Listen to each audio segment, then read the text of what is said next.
नमस्कार, मैं किरणेश कुमार। जदयू के राष्ट्रीय अध्यक्ष और बिहार के मुख्यमंत्री नीतीश कुमार अपनी प्रगति यात्रा के अंतिम चरण में उन जिलों में जाएंगे जहां 2020 के बिहार विधानसभा चुनाव और 2024 के लोकसभा चुनाव में एनडीए को करारा झटका लगा है। जिन इलाकों में इन दो चुनावों में एनडीए को बड़ी हार मिली है, उन्हीं इलाकों को साधने के लिए नीतीश कुमार प्रगति यात्रा के अंतिम चरण में जाएंगे। हालांकि मुख्यमंत्री नीतीश कुमार 21 फरवरी तक जिलों की प्रगति यात्रा पर रहेंगे। इसका असर बिहार विधानमंडल के बजट सत्र पर भी पड़ेगा और बजट सत्र कहा जा रहा है कि फरवरी के अंतिम सप्ताह में से आयोजित किए जाएंगे और अप्रैल के पहले सप्ताह तक चलेगा।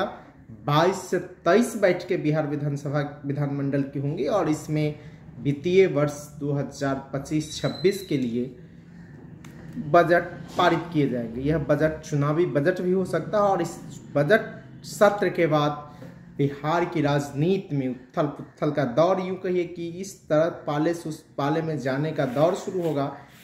कई जदयू के विधायक राजद में जाएंगे, राजद के विधायक जदयू भाजपा में जाएंगे, अब भाजपा के भी कई विधायकों के पाला बदलने की चर्चाएं हैं। तो इस तरह शुरुआत होगी बजट सत्र के बाद। लेकिन अभी हम मुख्यमंत्री नीतीश कुमार की प्रगति यात्रा की बात करें तो मुख्यमंत्री 5 फरवरी को मुंगेर की यात्रा पर जाएंगे, 6 फरवरी को लखीसराय और पूरा की यात्रा करेंगे और समीक्षा बैठक भी करेंगे। 7 फरवरी को जम्मू जाएंगे, 10 फरवरी को नवादा जाएंगे, 11 फरवरी को औरंगाबाद जाएंगे, 13 फरवरी को गया जाएंगे, 14 फरवरी को जहानाबाद और अरवल जाएंगे, 15 फरवरी को बक्सर जाएंगे, 16 फरवरी को भोजपुर जाएंगे, 18 फरवरी को कैमूर जाएंगे, 19 फरवरी को रोहतास जाएंगे, 20 फरवरी को नालंदा जाएंगे और 21 फरवरी को जो प्रगति यात्रा की अंतिम दिन है उस दिन पटना में रहेंगे और पटना जिले की किसी पंचायत में जाकर यहाँ की योजनाओं का शिलान्यास उद्घाटन करेंगे और जिले की योजनाओं की समीक्षा करेंगे। मुख्यमंत्री नीतीश कुमार अभी दिसंबर महीने से ही जिलों की यात्रा पर घूम रहे हैं और इनका अंतिम चरण में 15 जिलों के कार्यक्रम घोषित किए गए। 15 जिलों के समीक्षा वो 13 दिन में करेंगे और जब प्रगति यात्रा से पहले इसका नाम महिला संवाद यात्रा रखा गया था, उस पर राजद सुप्रीमो लालू प्रसाद यादव ने टिप्पणी की थी कि नयन सेकने जा रहा है और वह बजट 228 करोड़ रुपए का था। इसको लेकर भी नेता प्रतिपक्ष तेजस्वी यादव ने कई सवाल खड़े किए थे। उसके बाद महिला संवाद यात्रा का नाम बदलकर प्रगति यात्रा कर दिया गया। हालांकि इस प्रगति यात्रा के दौरान मुख्यमंत्री जाते हैं, आम लोगों से नहीं मिलते हैं, समीक्षा करते हैं, शिलान्यास करते हैं, उद्घाटन करते हैं और इस प्रगति यात्रा के दौरान भी मुख्यमंत्री के कई विवादास्पद बयान सामने आए हैं। मुजफ्फरपुर से आया, समस्तीपुर से आया, बेगूसराय से आया और उस पर भी राजनीति शुरू हो गई। और इस प्रगति यात्रा के दौरान जहां पहले चरण में न उप मुख्यमंत्री दोनों जाते थे, न सम्राट चौधरी और न ही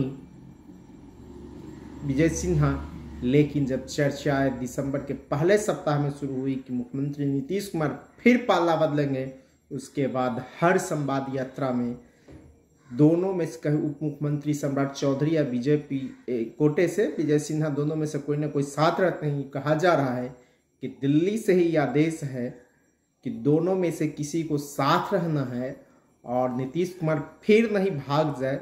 इसकी के मद्देनजर प्रगति यात्रा के दौरान दोनों उप मुख्यमंत्री करीब करीब नीतीश कुमार के साथ रहते हैं। हालांकि संसदीय कार्य मंत्री विजय सिंह चौधरी भी मुख्यमंत्री नीतीश कुमार के साथ रहते हैं और जिस तरह प्रगति यात्रा के दौरान ही तेजस्वी प्रसाद यादव ने, नेता प्रतिपक्ष ने डी के टैक्स का सवाल उठाया और कहा कि सरकार रिटायर्ड अधिकारी चला रहे हैं।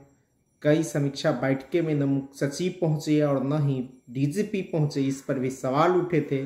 लेकिन जब विपक्ष ने इस पर सवाल उठाया उसके बाद समीक्षा बैठकों में मुख्य सचिव और डीजीपी भी भाग लेने लगे, लेकिन हरदम नीतीश कुमार के साथ सम्राट चौधरी, विजय सिन्हा, विजय चौधरी ये 3 रहे हैं। साथ ही साथ जिस जिला में समीक्षा बैठक होती थी उस जिले के प्रभारी मंत्री भी रहते थे।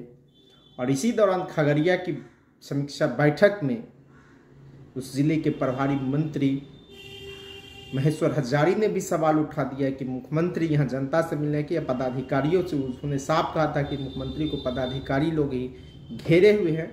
हालांकि महेश्वर हजारी के बारे में भी कहा जाता है कि हो सकता है जदयू उसका टिकट काट दे, क्योंकि लोकसभा चुनाव के दौरान महेश्वर हजारी के बेटे सन्नी हजारी कांग्रेस के टिकट पर समस्तीपुर से चुनाव लड़े थे। और उसी दौरान चुनाव प्रचार के दौरान मुख्यमंत्री नीतीश कुमार ने ऐलान किया था कि महेश्वर हजारी पर कार्रवाई करेंगे, लेकिन नीतीश कुमार बेबस है, उन्होंने अभी तक कार्रवाई नहीं की है। और जिस तरह लहजे में महेश्वर हजारी ने पदाधिकारियों को खगड़िया में ललकारा, इससे साफ जग जाहिर है कि भीतर ही भीतर कोई न कोई खिचड़ी पक रही है। और मुख्यमंत्री नीतीश कुमार की प्रगति यात्रा अब अंतिम दौर में है। अंतिम दौर के कार्यक्रम का ऐलान कर दिया गया और इस दौर में मुख्यमंत्री उन जिलों को साधने के लिए जाएंगे जहां 2020 के बिहार विधानसभा चुनाव में एनडीए को करारी हार मिली थी और 2024 के लोकसभा चुनाव में भी एनडीए इन इलाकों में पूरी तरह पिट गए थे।